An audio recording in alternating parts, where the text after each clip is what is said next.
लोग आपके अपमान के बारे में हमेशा बात करेंगे। सम्मानित व्यक्ति के लिए अपमान मृत्यु से भी ज़्यादा बदतर होता है। आत्मज्ञान की तलवार से अपने हृदय से अज्ञान के संदेश को काटकर अलग कर दो। उठो और अनुशासित रहो। सफलता जिस ताले में बंद रहती है वह दो चाबियों से खुलती है, एक कठिन परिश्रम और दूसरा दृढ़ संकल्प। भगवान श्री कृष्ण कहते हैं, मैं भूतकाल, वर्तमान और भविष्य काल के सभी जीवों को जानता हूँ, लेकिन वास्तविकता में मुझे कोई नहीं जानता। जो दान कर्तव्य समझकर बिना किसी संकोच के किसी जरूरतमंद व्यक्ति को दिया जाए वह सात्विक माना जाता है। जो पुरुष सुख तथा दुख में विचलित नहीं होता और इन दोनों में संभाव रखता है वह निश्चित रूप से मुक्ति के योग्य है। कर्म वह फल है जिसे इंसान को हर हाल में काटना ही पड़ता है। इसलिए हमेशा अच्छे बीज बो ताकि फल अच्छे ही हों। जो लोग भक्ति में श्रद्धा नहीं रखते वे मुझे पा नहीं सकते, अतः वे इस दुनिया में जन्म मृत्यु के रास्ते पर वापस आते रहते हैं। मैं धरती की मधुर सुगंध हूँ, मैं अग्नि की ऊष्मा हूँ। सभी जीवित प्राणियों का जीवन और सन्यासियों का आत्म संयम भी मैं ही हूँ। वह जो सभी इच्छाएं त्याग देता है और मैं और मेरा की लालसा और भगवान से मुक्त हो जाता है, उसे शांति प्राप्त होती है। मेरे लिए ना कोई घृणित है ना प्रिय, किंतु जो व्यक्ति भक्ति के साथ मेरी पूजा करते हैं वो मेरे साथ और मैं उसके साथ रहता हूँ।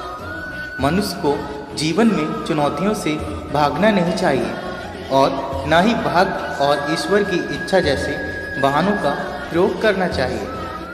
मनुष्य को परिणाम की चिंता किए बिना लोभ लालच बिना एवं निस्वार्थ निष्पक्ष होकर अपने कर्तव्यों का पालन करना चाहिए। जिस तरह प्रकाश की ज्योति अंधेरे में चमकती है, ठीक उसी प्रकार सत्य भी चमकता है। इसीलिए हमेशा सत्य की राह पर चलना चाहिए। जिस मनुष्य के अंदर ज्ञान की कमी और ईश्वर में श्रद्धा नहीं होती वो मनुष्य जीवन में कभी भी आनंद और सफलता को प्राप्त नहीं कर पाता।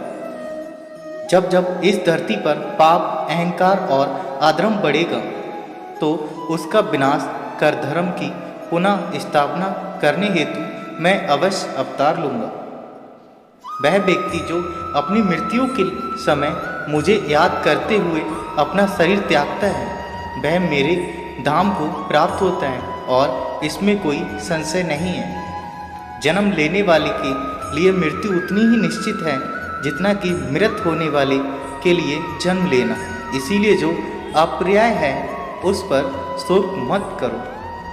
वह जो वास्तविकता में मेरे उत्कृष्ट जन्म और गतिविधियों को समझता है वह शरीर त्यागने के बाद पुनः जन्म नहीं लेता और मेरे धाम को प्राप्त होता है। जो होने वाला है वो होकर ही रहता है, जो नहीं होने वाला है वो कभी नहीं होता। ऐसा निश्चय जिनकी बुद्धि में होता है उन्हें चिंता कभी नहीं सताती। अपने परम भक्तों जो हमेशा मेरे स्मरण करते हैं, एक चिंतन में मेरा पूजन करते हैं, मैं व्यक्ति के रूप में उनके कल्याण का उत्तरदायित्व लेता हूँ। अच्छे कर्म के बावजूद भी लोग केवल आपकी बुराई ही याद रखेंगे। इसलिए लोग क्या कहते हैं इस पर ध्यान मत दो, तुम अपना कर्म करते रहो। मानव कल्याण ही भगवद गीता का प्रमुख उद्देश्य है। इसीलिए मनुष्य को अपने कर्तव्य का पालन करते समय मानव कल्याण को प्राथमिकता देनी चाहिए। इतिहास कहता है कि कल सुख था, विज्ञान कहता है कि कल सुख होगा, लेकिन धर्म कहता है कि अगर मन सच्चा और दिल अच्छा हो तो हर रोज़ सुख होगा। क्रोध से भ्रम पैदा होता है, भ्रम से बुद्धि व्यग्र होती है, जो बुद्धि व्यग्र होती है तब तर्क नष्ट होता है। जब तर्क नष्ट होता है तब व्यक्ति का पतन होता है। अपने आप को ईश्वर के प्रति समर्पित कर दो, यही सबसे बड़ा सहारा है। जो कोई भी इस सहारे को पहचान गया वह डर चिंता और दुखों से आज़ाद रहता है। मनुष्य को अपने कर्मों के संभावित परिणामों से प्राप्त होने वाली विजय या पराजय, लाभ या हानि, प्रसन्नता या दुख इत्यादि के बारे में सोचकर चिंता से ग्रसित नहीं होना चाहिए। तुम क्यों व्यर्थ में चिंता करते हो? तुम क्यों भयभीत होते हो?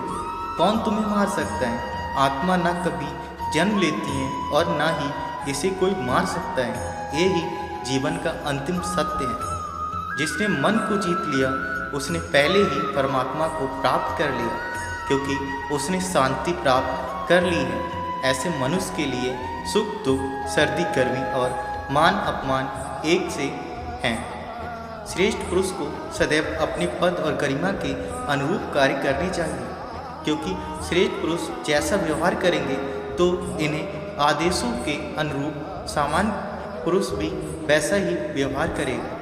ना तो यह शरीर तुम्हारा है और ना ही तुम इस शरीर के मालिक हो। ये शरीर 5 तत्वों से बना है, आग, जल, वायु, पृथ्वी और आकाश। एक दिन ये शरीर इन्हीं 5 तत्वों में विलीन हो जाएगा। मनुष्य का मन इंद्रियों के चक्रव्यूह के कारण भ्रमित रहता है, जो वासना, लालच, आलस जैसी बुरी आदतों से ग्रसित हो जाता है। इसीलिए मनुष्य का अपने मन एवं आत्मा पर पूर्ण नियंत्रण नहीं होना चाहिए। मनुष्य को अपने धर्म के अनुसार कर्म करना चाहिए। जैसा विद्यार्थी का धर्म विद्या प्राप्त करना, सैनिक का धर्म देश की रक्षा करना आदि जीवन मानव का जो कर्तव्य है वह कर्तव्य पूर्ण करना चाहिए। मैं सभी प्राणियों को एक समान रूप से देखता हूँ। मेरे लिए ना कोई कम प्रिय है ना ही ज़्यादा, लेकिन जो मनुष्य मेरी प्रेम पूर्वक आराधना करते हैं वो मेरे भीतर हमेशा रहते हैं और मैं उनकी सहायता करता हूँ। तुम्हारा क्या गया जो तुम रोते हो? तुम क्या लाए थे जो तुमने खो दिया? तुमने क्या पैदा किया था जो तुमने नष्ट कर दिया? तुमने जो लिया यहीं से लिया, जो दिया यहीं पर दिया, और आज तुम्हारा कल किसी और का होगा, क्योंकि परिवर्तन ही संसार का नियम है।